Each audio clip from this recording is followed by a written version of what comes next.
Hey everybody, how's it going? So recently I've shared some videos on procrastination, and I've also shared a video on like how to try to overcome it and also how to try and negotiate with yourself so that you stop putting things off. Most tasks that seem like they are impossible to do are tasks that we put off because even if if we see that there's this misery up ahead, we'd rather just not do it. But the thing is, the task becomes less miserable the more and more you break it down. I tried to go over that in this recent video. And I wanted to just kind of go over why I think that's important now. I didn't do this video. I honestly felt bad doing this video because I felt that given everything that's gone on in the past year, as much as it sucked for me, it's got to have sucked way worse for a lot of other people. So for me to even really talk about how I felt over the past year is really silly and really just kind of, I kind of want to say ungrateful because for all the crap that that winds up happening to me, I still have it better than a lot of people. But at the same time, I realize there's probably a lot of people out there that could probably use any sort of message that kind of helps them get out of the shit that they're in, particularly because there's been no shortage of shit over the past year. So for me, I remember in 2010, 2011, that being like probably one of my worst years. In 2000 to 2010, we're getting into the autumn section of the year, and I have a family member commit suicide, and also like really imply that I'm the reason that they did it, and they gave me the time frame as to when it started and like how it was my fault. So somehow when I was 2 to 4 years old, I was at fault for it, which was a really kind of crappy way to end off the year. Then after that, I have a roommate who doesn't tell me beforehand that they plan on having their baby daddy that pisses on the seat every single morning and fucks everything up, moving along with them because they're pregnant. Just surprise after surprise after surprise. I'm just gonna find my own place. Fuck that. I'm either gonna wind up doing something that's gonna get me in trouble, or I'm gonna wind up hating my life. So I move. Then I start a business. This is the business that winds up failing that I talk about in this video here and this video here. And I also wound up getting kicked out of the space that I was using to run that business out of. So I just finished moving personally. Now I have to, I'm still kind of depressed from everything that went on. And now I have to move into a new space on close to no notice because of this, what I discussed in the $30,000 pocket dial video. That business winds up failing. I talked about it in this video called Don't Internalize It. And in that video, so that business kind of wound up failing for numerous reasons. So I was waking up at 8 in the morning. I was waking up at probably 7 because I was getting to work by 8. Back then I actually opened at 8 in the morning. Back when I was stupid and I thought repair shops actually needed to be open before noon, like before I realized that everybody that shows up before noon wants you to fix the remote control of their 1980 Hitachi television or something. So I was getting there early to do all of my supply company orders and manage that before I got to doing the repairs. And I wound up losing about $30,000 because of a glitch in a website that I actually didn't notice because I was so busy, because I was just stuck in this nonstop loop and I didn't have the time to manage things the way that a proper business should manage things. I was inexperienced. I was in my early 20s. I did not know much about running a business back then. That was growing, and I failed. And I remember the day that I figured that out was Thanksgiving of 2011. When I found that out, and I just felt like I got hit by a ton of bricks. And when I saw the error, and I went home, and when I got home around maybe like midnight or so, it was about 1 in the morning. I actually sat in my chair for a good 2 or 3 hours. I still remember sitting in that chair for something like 2 or 3 hours. It felt like an eternity. And I wasn't doing anything. I wasn't crying. I wasn't punching a wall. I was just feeling bad. You got an opportunity that a lot of people didn't have, and look what you did with it. You got, this is an opportunity most people wouldn't get. Look what you did with it. Do you deserve any of your opportunities into the future? Look at all the work you did over the past year. So, people who have a job, they work 6-9 hours a day. You worked 14 to 16, and you're worth less now than you were a year ago. How does that feel? It just kept going through my head for 3 hours. I remember 4:25 a.m. I opened my Excel sheet, and I decided, you know what? No, we're going to go through piece by piece by piece and pick up the pieces of all of this. And what I started doing is I started writing a sheet at every single order that was screwed up, what they bought, email, etc., so on and so forth, and I was going to email every single one. Maybe some of them pay, maybe some of them don't, but it's better than nothing, and it's better than sitting in that chair. And one of the reasons that I did that recent video that I did on why I make a list every day for the things that that are important to me, the things that I need to do, is because when something seems really difficult or things seem like they're hopeless, it's very easy to not want to do anything at all. However, if you take every task, like I did in that video, and break it down into subsections that are really easy, like I'm not going to register, I'm not going to do all this stuff. I'm going to go to this computer, type in the website, and try to log in. Not even going to do it, forget password today. I'll do that tomorrow. Let's see if I can log into it. Great. Tomorrow I'll print out the form that I need, and then so on and so forth. If you negotiate with yourself like that, it makes it a lot easier to get things done. And the reason that I made that video is because I think that would help other people. But the reason that I didn't say is that often helps me when I'm feeling very, very depressed or aggravated, or like I have done something so terribly wrong and unfixable that there's no recovering from it. Like completely and utterly ruining a business that I had started from scratch and put 16 hours or 14 hours of work into every day, or after an absolute and utterly miserable year of getting kicked out of a place by some drug dealer affiliated screaming Guido, or getting family members saying you're responsible for my death and crap like that. I felt pretty hopeless for a good 2 or 3 hours there. And I really had hit rock bottom for 3 hours. And I remember in those 3 hours, that would have been it. If I had chosen at that point to to stop trying altogether, or just to say, screw it. I'm just staying in bed tomorrow. I'm not going up. I'm not getting up. I'm not doing this anymore. I'm not trying anymore. I'm not going to do anything anymore. I can't fix this. It was in that moment that I made the decision as to which way to go. And it was such a coin flip as to which way it actually would have gone. And I kind of wonder what it would have been like if the coin flip had flipped in the opposite direction. Where would I be now? Would I be here now? Would I be doing anything here now? I don't know. And the reason I feel guilty doing this video is because this last year has been such an utter clusterfuck. But I know it's been a worse clusterfuck for a lot of people out there other than me. This last year has been an absolute nightmare for many reasons, for me and for also other people. I started my business was exploding after the CBC News piece came out on me in 2018. I really should have moved at that point. If I had half a brain as a business owner, I would have found a new place. I would have perfected all my business procedures so that to ensure that it could scale at that point. I wouldn't have stayed in a 600 square foot fucking hallway for another year and a half. That was stupid. So that piece came out around September of 2018, and we were trying to find new people that and get them up to speed. And in the time that I was doing that, I was staying at work until 1 or 2 in the morning every day. I think there's some streams here of me streaming on Christmas Eve all the way up to New Year's for months and months on end, just staying late, trying to fix as many boards as humanly possible, get as much done without taking off as humanly possible. I remember crashing. I remember in January of 2019 being at a point where I literally I watched a bunch of Game of Thrones at home. I took the time to rewatch all the seasons. Because I was sick for a good 2 or 3 weeks. Now, I don't get sick very often. I'll get cold, allergies. I remember having a good fever that I couldn't shake for a while, and I know it was because I was running myself into the ground. So I should have moved at that point, but I didn't. I waited. I hired somebody to redo my website, who wound my Magento store, because I knew that it was going to be deprecated in a year and a half, and it wasn't going to accept payment methods anymore. He literally just took the money. Never did it. Gave a bunch of excuses, said he'd give it back. He's someone that I've worked with in the past, actually did good work. And the moment that I actually prepaid for something because I'm a moron, he absolutely and utterly fucked me over and just didn't do any of the work. I go to move to a new place. That was a very, very stressful experience as I was documenting, because every time I get to the point of a negotiation of thinking, oh, great, I'm near the end, I got a place, they go, oh, yeah, well, by the way, we're just not giving you any concession, and the place needs $100,000 of construction. Or they would say, oh, yeah, we're not yeah, when we say, oh, fine, we'll do only a 3-month deposit instead of 4 months, it's the last 3 months of the lease, not the first. Ha ha. There'd always be something. So I'd get myself worked up and excited that finally I'm going to get out of this little cage that I'm in. And then I get tossed right back into the fucking cage by someone who's smiling at me as they're screwing me. And that was something that was incredibly, incredibly stressful and incredibly aggravating.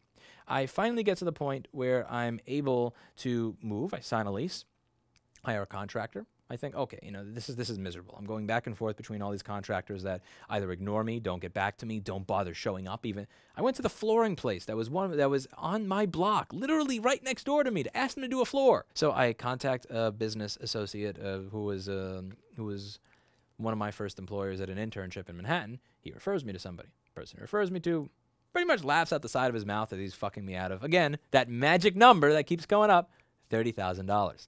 And, Like, I was so stressed out from everything that I was dealing with. I was so meticulous every step of the way of that real estate deal, making sure the terms of the lease were fine, making sure that the place we were moving to was perfect. I did not know that the person who did that, who was, in my opinion, an arsonist, that was who in my opinion, burned his house down to get so that he could avoid having to lose it or have to pay out because he did not do his job properly.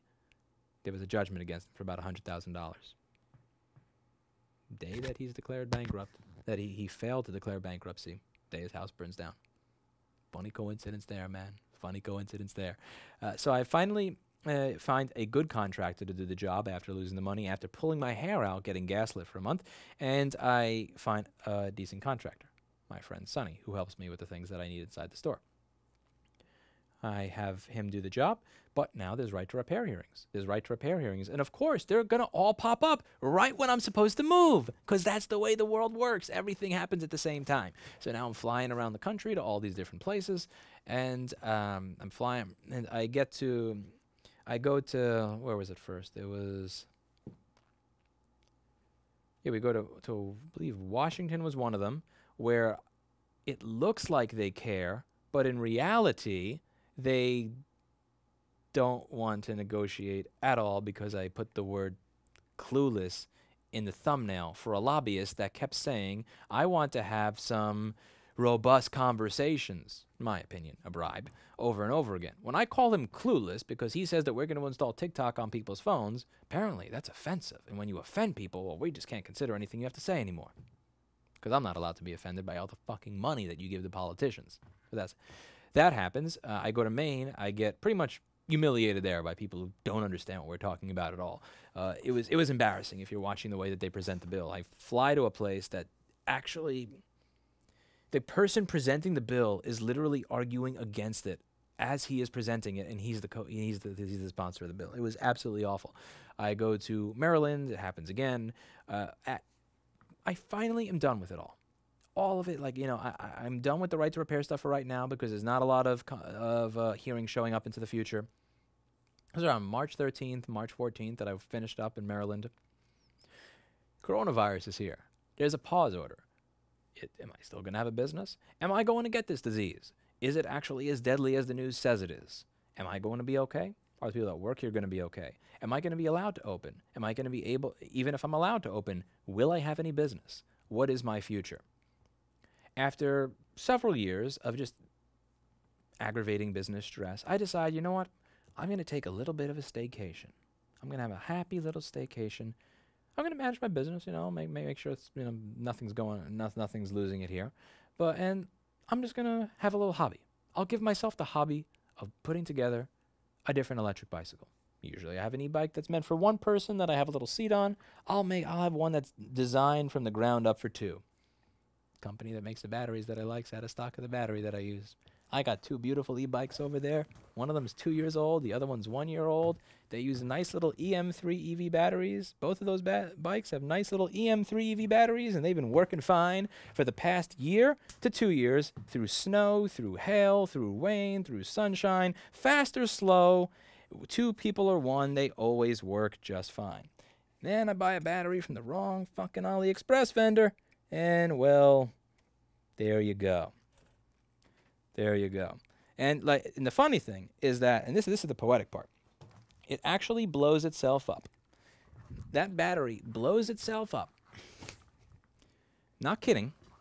The day before I planned to leave on a vacation with it and ride off to a place with Erica to kind of enjoy some time together outside of work. I had 2 batteries. I was planning, the third one was coming. The third one would allow me to arrange to go there. I was planning on that Thursday or Friday to go. The third battery was arriving on Wednesday. Tuesday blows up. Can't make this up. Literally one day. That's poetic. And then there were also a bunch of other problems that I honestly don't really want to discuss publicly, but there were just a bunch of business problems that happened like right after that were really kind of aggravating. And it's real easy at points like this. Well, most this was a bad year for me because of Corona, the anxiety with Corona, moving, the anxiety with moving, the business build-up that happened for a year before moving, and like trying to manage 12 or 13 people in a store the size of a hallway. I've kind of felt guilty even bringing this up because for most of you watching, you've had a shittier year than me.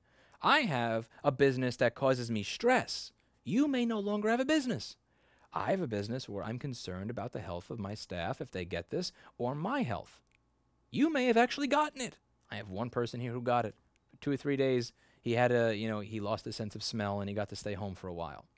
You may know someone who got hit who's very, very badly ill. Maybe permanent issues. Maybe not here anymore. I kind of feel bad even discussing any of this because most of you watching probably had a way worse year than I do. But the reason I want to bring this up is because when I've had a year like this, whether in 2010 or now, the thing that helps me the most is actually making that list. I want to emphasize how important that last video that I did on how to negotiate with yourself is, because when you do have those moments where you've just been going, go, go, go, go, go, and you have all these obstacles put in your path where it just kind of seems like God is laughing at you at some point, one of the things that helps me the most to get out of it is actually doing what is there and figuring it, negotiating myself and saying today, okay, this is a total clusterfuck. This is an absolute clusterfuck. What did you do? You ruined everything. Okay. What can I do to fix it? What's something that may fix it? What's something that may make my life slightly less shitty? Well, that's way too much. I can't do all that. Okay. Do this. No, I can't do that. That's way too much. Okay, break that down. Okay. Remove burnt shards from Office. Yeah, maybe I'll put this out tonight. I can do that today. That's the least thing I can do. The least thing I can do. And then step by step, day by day, things suck a tiny, tiny bit less. I'm really not here to tell anybody here that I have a crappier life than them, or that you should care about any of the problems that I've had in my life over the past several years or 10 years ago. What I'm saying is that when I was sitting in that chair 10 years ago and I was really kind of wondering what I should do, or like just with that negative self-talk for a good 3 hours, much of it actually deserved, where I say I wasn't really sure which way it would have went. It could have easily went for me going the list route and trying to just clean up the mess, or it could have just went, I'm going to stay in bed. I'm going to stay here for the next 2 weeks. I'm not doing anything. I'm not going outside. Fuck it all. It is no point to any of it. Is that when I look back on the last 10 years, even though there's been a lot of times that I've actually felt that way, if I look at it in like 2 to 3 year segments, it's actually improved each time. If I look at it from any aspect, how was my business doing? How was my personal life doing? How were my prospects for eventually getting the F out of the city and being able to retire or do business somewhere else if I choose to doing? Like all of the metrics for how I judge whether or not my life is going well or not have somewhat improved from where they were back then.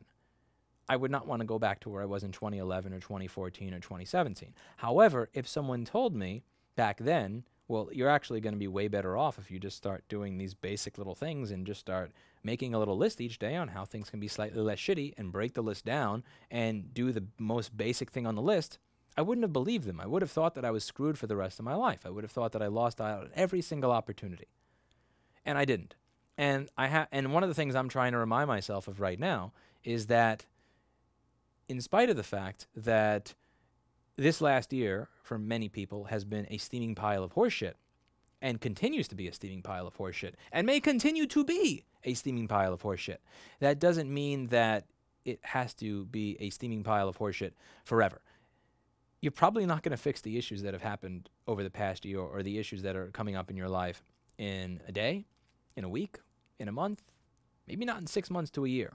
However, if you do something each day and you really do negotiate with yourself, as I discussed in that video that I really hope you watch, if you really do negotiate with yourself and figure out what am I willing to do today, if anything at all, even the tiniest little step, you're going to be better off 3 or 5 or 7 years from now than you are right now.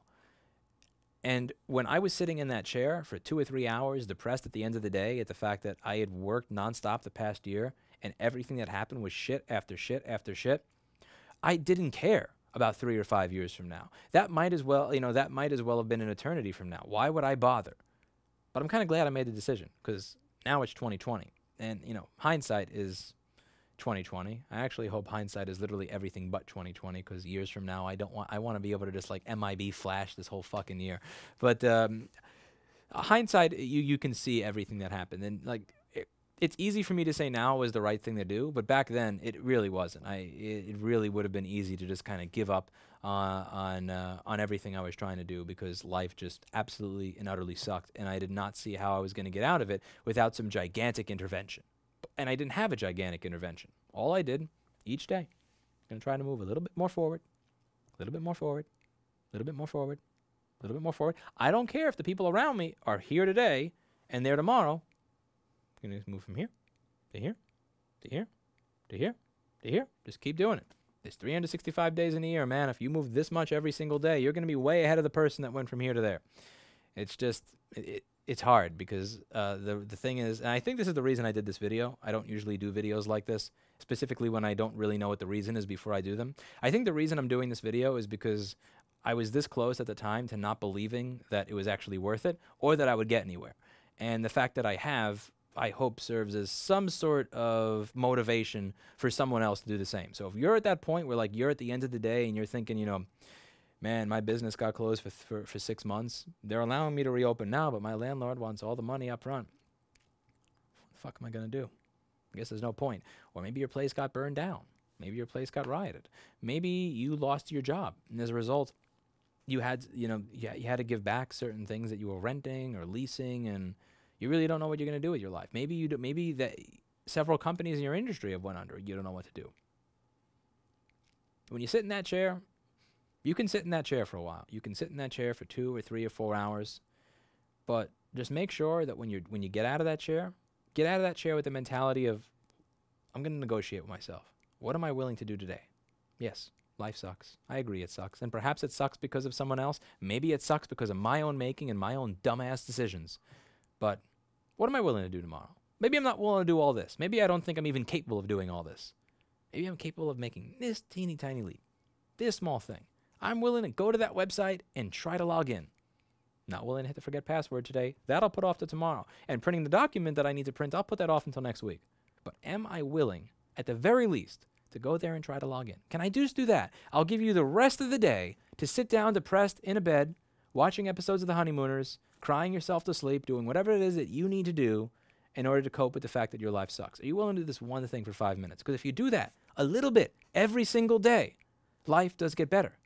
I thought my business was completely and utterly ruined, beyond recognition. I thought I was never going to come back from this. I thought that the people that I knew were going to hate my guts.